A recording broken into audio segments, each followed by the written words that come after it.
आझाद मैदानाव्यतिरिक्त कुठेही आंदोलन नको याची खबरदारी घ्या। उद्या 12 वाजेपर्यंत मुंबईतील रस्ते मोकळे करा। हायकोर्टाचे सरकारला निर्देश। उद्या पुन्हा सुनावणी होणार।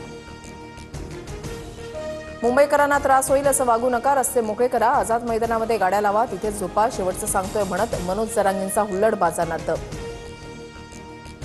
मुंबई बाहेरून जे आंदोलक येतात त्यांना आता बाहेरच थांबवा। नियम अटी पालन करताना कठोर व्हावं लागलं तरी चालेल। आंदोलक सिग्नलवर डान्स करतानाचा व्हिडिओ दाखवत हायकोर्टानं सुनावलं।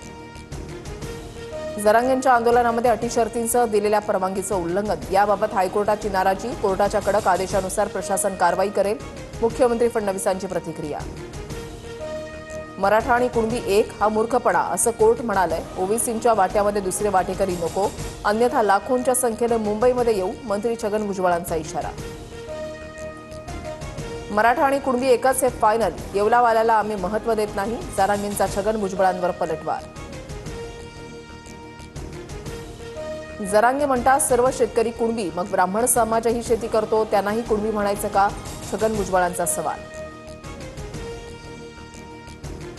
आंदोलनस्थळी जरांगेंची प्रकृती खालावली, डॉक्टरांकडून तपासणी। मराठा आरक्षणाच्या मागणीसाठी 4 दिवसांपासून जरांगेंचं उपोषण। एखाद्याला संधी देताना दुसऱ्याची संधी मारता येत नाही, बॅलन्स ठेवावं लागतं। सरकार कायद्याच्या चौकटीमध्ये निर्णय घेईल। मराठा आरक्षणाबाबत पंकजा मुंडेंची भूमिका। राज्य सरकारची मराठा आरक्षणाची नवीन GR काढण्याची तयारी। कुणबी प्रमाणपत्र मिळवण्यासाठी सुलभता आणण्याचा विचार। स्क्रुटिनी कमिटी स्थापन करत गाव पातळीवर नोंदी शोधण्याचा निर्णय।